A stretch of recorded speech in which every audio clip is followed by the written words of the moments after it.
Dalam nama Bapa dan Putra dan Roh Kudus. Amin.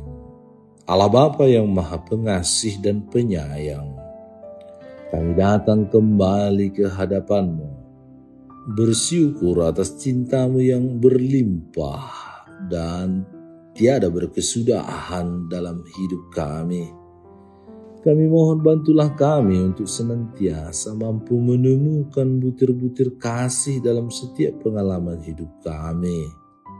Bukalah pintu hati kami dan pikiran kami yang akan mendengarkan dan merenungkan sabda-Mu hari ini.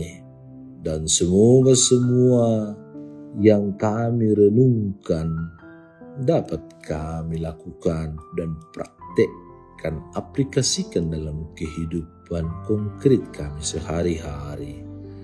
Dengan pengantaran Kristus Tuhan kami. Amin.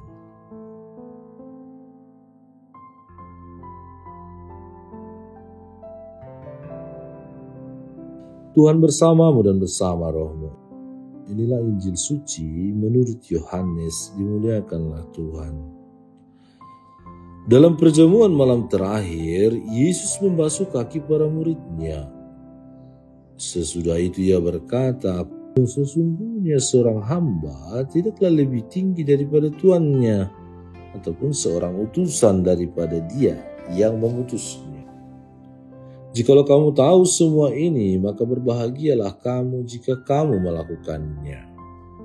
Bukan tentang kamu semua aku berkata, aku tahu siapa yang telah kupilih, tetapi haruslah genap nas ini. Orang yang makan rotiku telah mengangkat tumitnya terhadap aku. Aku mengatakannya kepadamu sekarang juga sebelum hal itu terjadi, supaya jika hal itu terjadi kamu percaya bahwa akulah Dia. Aku berkata kepadamu, sesungguhnya barang siapa menerima orang yang kuutus, ia menerima aku. Dan barang siapa menerima aku, ia menerima Dia yang mengutus aku. Demikianlah sabda Tuhan. Terpujilah Kristus.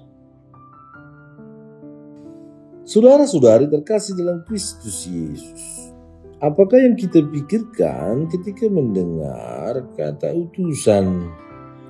Utusan dapat kita pahami sebagai individu, orang tertentu, pribadi tertentu yang dikirim oleh pengutusnya untuk menyampaikan pesan kepada orang lain.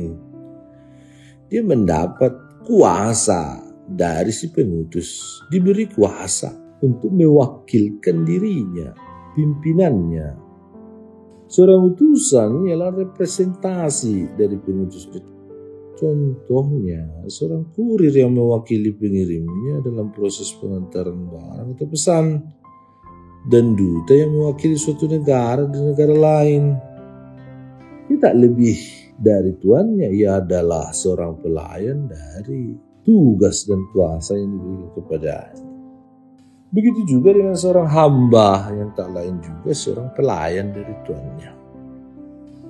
Injil hari ini menceritakan kepada kita tentang Yesus yang memberi nasihat kepada para murid-Nya setelah Ia membasuh kaki mereka. Ia berkata, seorang hamba tidaklah lebih tinggi dari tuannya, ataupun seorang utusan daripada yang mengutusnya. Dengan perkataan ini, Yesus ingin menyadarkan kita tentang makna terdalam dari kerendahan hati dan pelayanan. Ia menegaskan bahwa tak ada satupun yang lebih tinggi di antara para murid selain Dia yang telah mengutus mereka. Seorang pelayan atau utusan hendaklah memiliki sikap dan tindakan seperti tuannya, yakni juga dengan membasuh kaki sesamanya. Saudara-saudari, banyak dari kita mengakui diri sebagai pelayan atau utusan Tuhan, namun tak banyak yang mau merendahkan diri, merendahkan hati, yang mau ambil bagian yang paling rendah, yang paling hina dalam melayani sesama. Dengan membasuh kaki para murid, Yesus telah memberikan teladan bagaimana seorang Tuhan yang mau merendahkan dirinya, hatinya sebenarnya, yang mau melayani, bukan dilayani.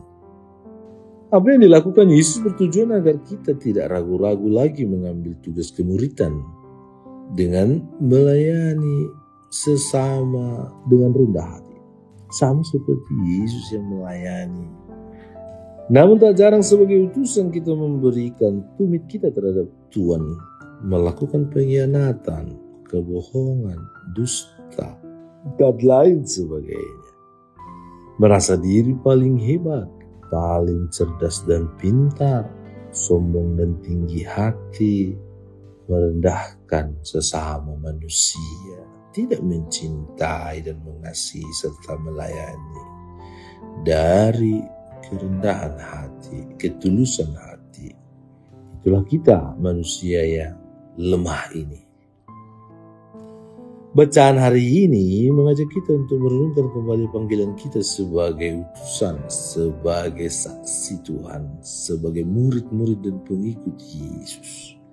Jangan sampai kita hanya mengakui diri kita adalah pelayan, tetapi enggan mengakui dan mengikuti teladan guru kita, Tuhan kita yang membasuh kaki para murid-Nya. Bukti menjadi pemimpin haruslah menjadi pemimpin yang rendah hati, yang melayani dengan tulus, yang mau memberikan dirinya sehabis-habisnya supaya orang lain memperoleh hidup. Kerendahan hati adalah kunci sejati dalam pelayanan dan bukan sekedar tindakan, melainkan sikap hati yang mencerminkan kasih dan ketulusan.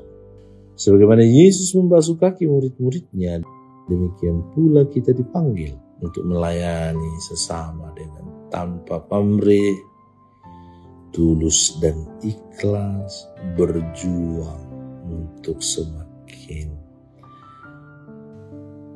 lebih baik lagi dalam seluruh tugas karya dan pelayanan kita, apapun itu, dimanapun kita berada.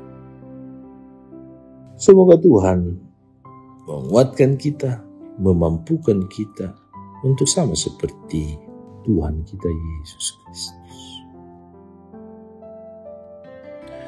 Tuhan Yesus, jangan biarkan aku terjerat dalam urusan duniawi sehingga mengabaikan kedatangan-Mu.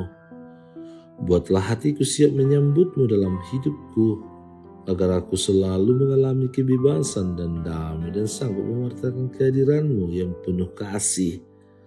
Sebab Engkaulah Tuhan dan pengantara kami. Amin. Tuhan bersama-Mu dan bersama Roh-Mu. Semoga saudara sekalian, seluruh tugas karya dan pelayanan kita, niat-niat baik kita untuk mengasihi saudara-saudari kita, dilindungi, dibimbing, dan diberkati oleh Allah yang Maha Kuasa, Bapa dan Putra dan Roh Kudus. Amin. Allah Bapa kami, penuntun kehidupan, Engkau telah menuntun Abraham menuju tanah terjanji. Engkau juga menuntun bangsa Israel menuju tanah Yerusalem melalui tangan Musa. Kini kami umat-Mu keuskupan Padang sedang berjalan bersama dalam sinode kefikepan menuju keselamatan yang Engkau janjikan dalam diri Putra-Mu Yesus Kristus. Tuntunlah peziarahan hidup kami dengan kuasa Roh Kudus-Mu, agar kami tetap tabah, sabar dan setia menghadapi kesulitan dan tantangan hidup. Bimbinglah kami supaya mampu berjalan bersama, saling meneguhkan dalam iman, harapan, dan kasih. Bunda Maria, doakanlah kami putra-putrimu sepanjang sinode kefikepan ini berlangsung. Ya Bapa, Engkau kami sembah dan muliakan, kini dan sepanjang masa. Amin.